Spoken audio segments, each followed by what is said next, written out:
আসসালামু আলাইকুম। বিডি সংবাদ ৭১ সংবাদে আমন্ত্রণ জানাচ্ছি। আমি সুমি হাসান। শুরুতেই জানিয়ে দিচ্ছি মাওয়া গ্রুপ সংবাদ শিরোনাম। এবারে Asian specialized hospital and diagnostic centre প্রবাসের সংবাদ। জেদ্দা থেকে সহকর্মী রফিক চৌধুরীর তথ্য ভিডিও চিত্রে দেখুন একটি বিশেষ রিপোর্ট। এটিএন বাংলা অবিরাম বাংলার মুখ এই স্লোগানকে সামনে রেখে হাঁটি হাঁটি পা পা করে দীর্ঘ ২৭ বছর পেরিয়ে ২৮ বছরে পা রাখল বাংলাদেশের প্রথম বেসরকারি স্যাটেলাইট টেলিভিশন এটিএন বাংলা। আমাদের সহকর্মী রফিক চৌধুরী জানান, ২৮তম প্রতিষ্ঠা বার্ষিকী উদযাপন উপলক্ষে মক্কায় জমকালো অনুষ্ঠানের আয়োজন করা হয়।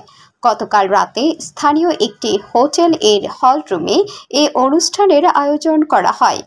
বিশিষ্ট ব্যবসায়ী ও এটিএন বাংলার দর্শক ফোরাম মক্কার সভাপতি কামরুল হাসান জুয়েল এর সভাপতিত্বে এটিএন বাংলা সৌদি আরব প্রতিনিধি সাজেদুল ইসলাম পরিচালনায় অনুষ্ঠানে প্রধান অতিথি হিসেবে উপস্থিত ছিলেন বাংলাদেশ রিপোর্টার্স অ্যাসোসিয়েশন এর সভাপতি MY আলাউদ্দিন।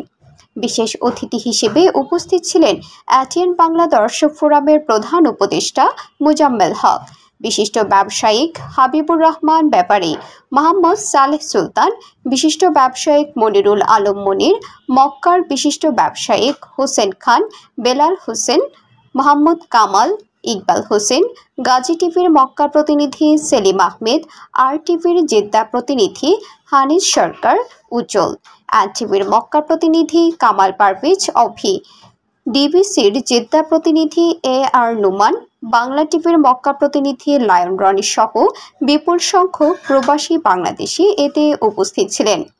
এ সময় বক্তারা বলেন, এটিএন বাংলায় এগিয়ে ছিল, এগিয়ে আছে, এগিয়ে যাবে এবং প্রবাসীদের নিয়ে সুখ দুঃখের কথা টকশোর মাধ্যমে তুলে ধরার আহ্বান জানান। এটিএন বাংলা সৌদি আরব প্রতিনিধিকে সাজেদুল ইসলামকে চলতি বছরের হজে হাজিদের নিয়ে ভালো প্রতিবেদনে বিশেষ ভূমিকা রাখায় বাংলাদেশ রিপোর্টার্স অ্যাসোসিয়েশনের পক্ষ থেকে সম্মাননা ক্রেস্ট দেওয়া হয়। পরে এটিএন বাংলা পরিবার সহ বিশ্বের সকল মুসলিম শান্তির কামনায় বিশেষ দোয়া ও মুনাজাত করা হয়।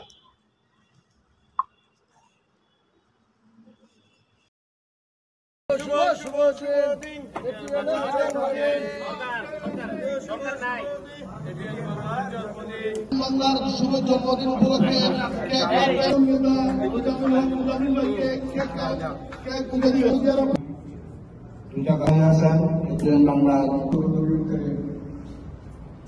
ভালো নিউজ করে বাংলার